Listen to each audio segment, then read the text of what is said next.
Good morning बच्चों। आज हम लोग आम्ल क्षार एवं लवण के बारे में पढ़ेंगे। आप तो ये जानते ही होंगे कि अम्ल जो है वो स्वाद में खट्टे होते हैं, है ना। दूसरा, नीले लिटमस पेपर को ये लाल कर देते हैं। विलयन में ये H+ आयन देते हैं, है ना।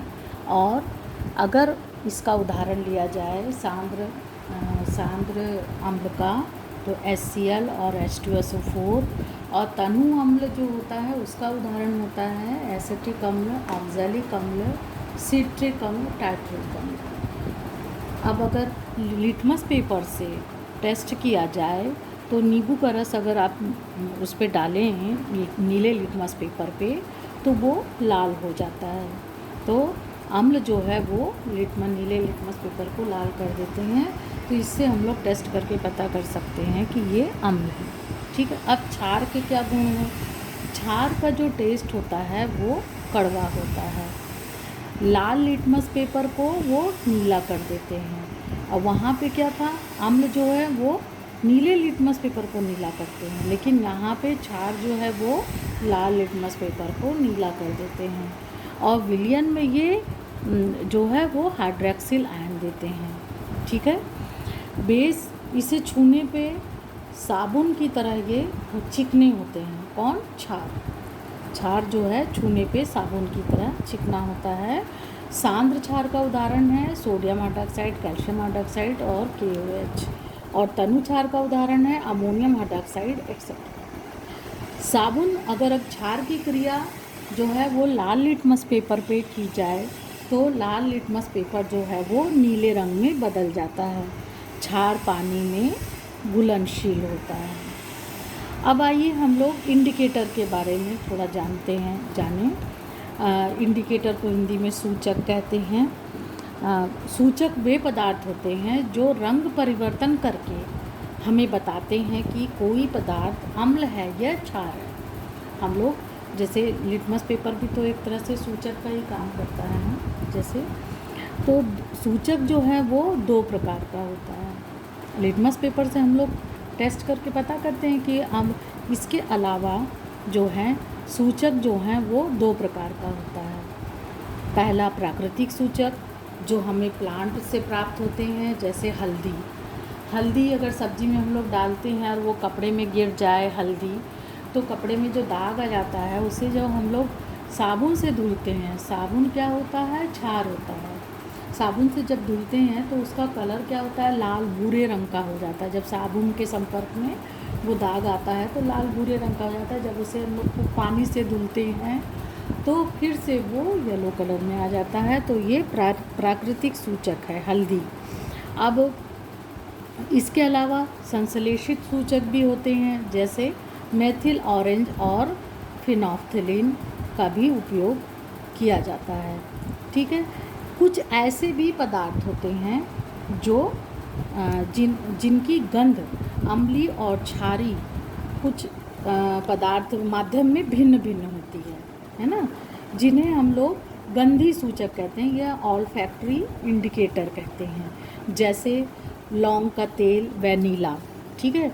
लौंग के तेल में जब डाला जाता है एसिड को, अम्ल को, तो गंध जो है उसकी तेज हो जाती है। और क्षार डाला जाए तो वो कम हो जाती है गंध उसकी। और वैनिला में अगर अम्ल में उसे डाला जाए तो वो उसका जो गंध है वैनिला में अम्ल में तेज हो जाती है वैनिला की गंध, और क्षार में कोई भी गंध नहीं आती है। तो इस तरह से कुछ ऐसे भी पदार्थ होते हैं जो गंध के द्वारा यह सूचित करते हैं हमें कि ये अम्ल है या क्षार है। अब आगे हम लोग पढ़ेंगे कि अम्ल एवं क्षार धातु के साथ कैसे अभिक्रिया करते हैं। ठीक है।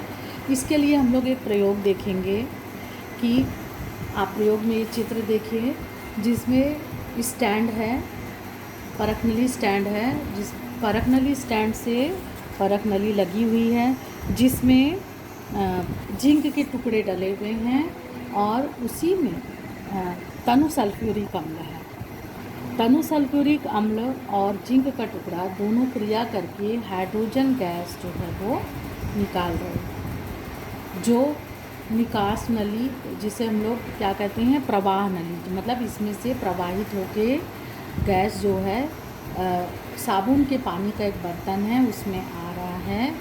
और जब ये गैस बाहर साबुन के पानी से जब बाहर निकलती है तो इसको चेक करने के लिए मोमबत्ती, जलती हुई मोमबत्ती जो है इसके करीब लाया जाता है। तो फट फट की ध्वनि के साथ हाइड्रोजन गैस का जो है वो माने दहन होता है। क्योंकि हम लोग ये जानते हैं कि अम्ल जो है जब धातु के साथ क्रिया करता है तो हाइड्रोजन गैस जो है वो निकालता है। जैसे कि अम्ल है प्लस धातु, है ना, क्या बनाएगा, लवण, क्या बनाएगा, लवण, ठीक है। और इसके अलावा क्या बनेगा, हाइड्रोजन गैस, है ना, हाइड्रोजन गैस। तो जब इस प्रयोग से क्या पता चल रहा है कि धातु की जब अम्ल से क्रिया होती है तो कौन सी गैस निकलती है, हाइड्रोजन गैस, ठीक है। इसके अलावा इस अभिक्रिया को हम लोग एक प्रकार से और देख सकते हैं, लिख सकते हैं, जैसे क्षार, ये क्या है, सोडियम हाइड्रोक्साइड। सोडियम हाइड्रोक्साइड का विलयन जो है वो लिया, जिसमें क्या डाला, जिंक, दानेदार जिंक डाला, और कितना 2 ml है सोडियम हाइड्रोक्साइड है, ठीक है।